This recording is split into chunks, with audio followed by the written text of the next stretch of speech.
नमस्कार दोस्तों, स्वागत है आप सभी का एक बार फिर से अपने YouTube चैनल में। दोस्तों अब मैं आपको बताने वाला हूं दो और नई रिएक्शन, दो और मोस्ट इंपॉर्टेंट रिएक्शन, विस्थापन अभिक्रिया और द्विविस्थापन अभिक्रिया।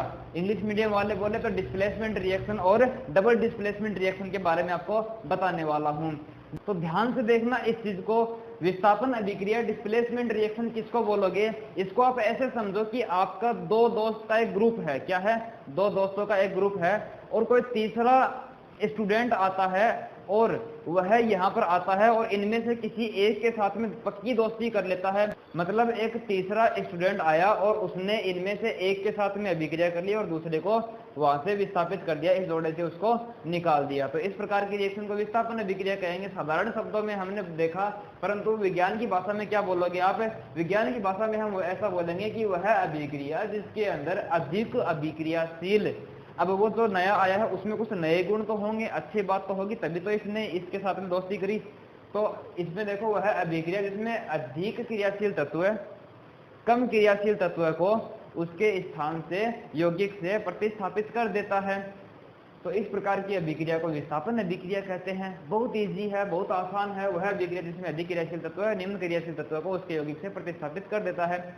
एग्जाम्पल क्या हो जाएगा इसका? ये देखो एग्जाम्पल हम देखेंगे। फेरस है, मतलब लोहा है, उसको हम कॉपर सल्फेट के विलयन में डालते हैं। एक कॉपर सल्फेट आता है, उसको हम जैसे ही पानी में डालते हैं उसका गलीय विलयन बनाते हैं तो नीले कलर का सॉल्यूशन बनता है। अब हम बोलेंगे कि अगर हम उसके अंदर कील डाल दें, लोहे की कील डाल दें, नेल्स डाल दें, तो उसमें हम थोड़ी देर बाद में देखेंगे कि जो नीला रंग था वो गायब हो जाता है। ऐसा क्यों हुआ? ऐसा इसलिए हुआ क्योंकि फेरस ने इस कॉपर को यहाँ से क्या कर दिया? प्रतिस्थापित कर दिया और स्वयं इसकी जगह पे आ गया। मतलब फेरस सल्फेट बन गया और कॉपर बेचारा अलग चला गया।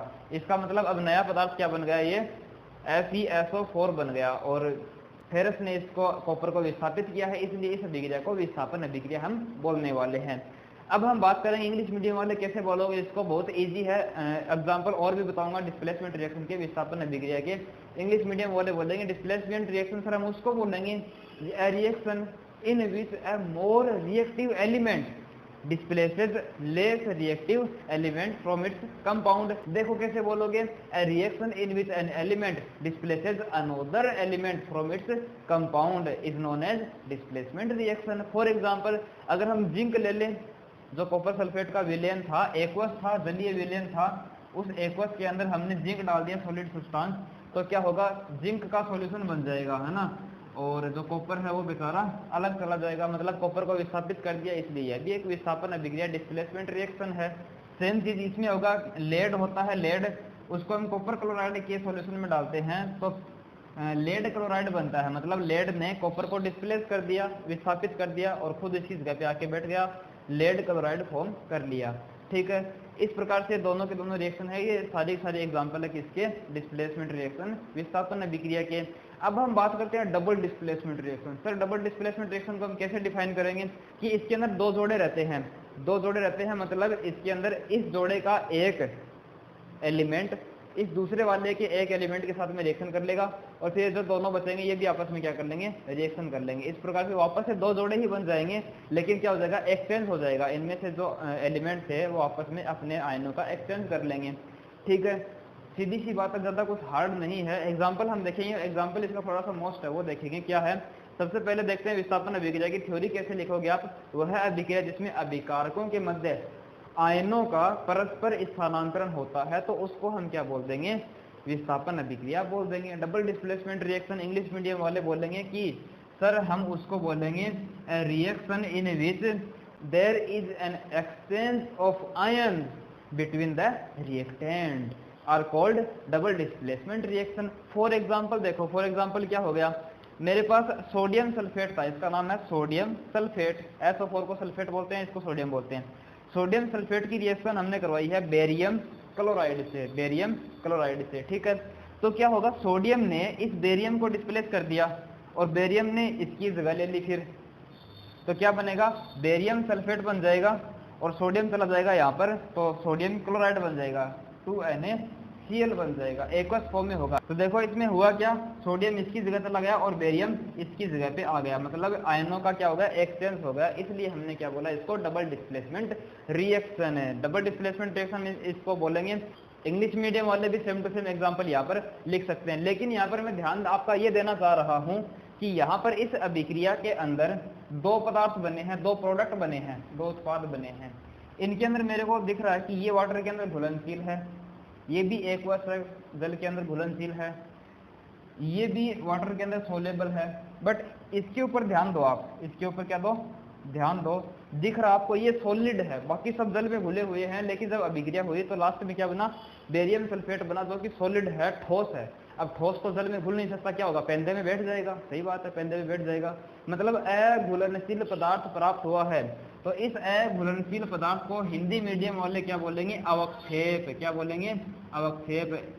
एग्जाम में क्वेश्चन आता है, पूछता है कि अवक्षेप किसे कहते हैं, तो आप बोलोगे किसी रासायनिक अभिक्रिया के अंदर बनने वाले अघुलनशील उत्पाद को क्या बोलते हैं, अवक्षेप कहते हैं।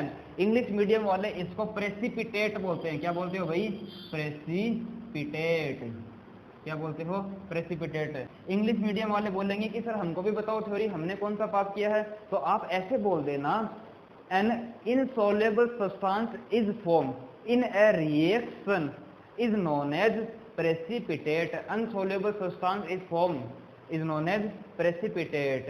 और इस टाइप की रिएक्शन को हम क्या बोलते हैं, हिंदी मीडियम वाले इसको बोलते हैं अवक्षेपण अभिक्रिया। क्या बोलते हो, अवक्षेपण अभिक्रिया बोलते हो इसको। और अंग्रेजी मीडियम और इंग्लिश मीडियम वाले क्या बोलोगे इसको, प्रेसिपिटेट रिएक्शन। क्या बोलोगे, प्रेसिपिटेट रिएक्शन आप इसको बोलने वाले हो। आगे बात समझ में, क्वेश्चन आया हुआ भाई एग्जाम के अंदर, पूछा हुआ कि प्रेसिपिटेट किसे कहते हैं, व्हाट इज प्रेसिपिटेट, मतलब अवक्षेप क्या होता है और अवक्षेपण अभिक्रिया क्या होती है, प्रेसिपिटेट रिएक्शन क्या होती है। तो आप इजीली बता सकते हो, insoluble substance form in reaction is known as precipitate.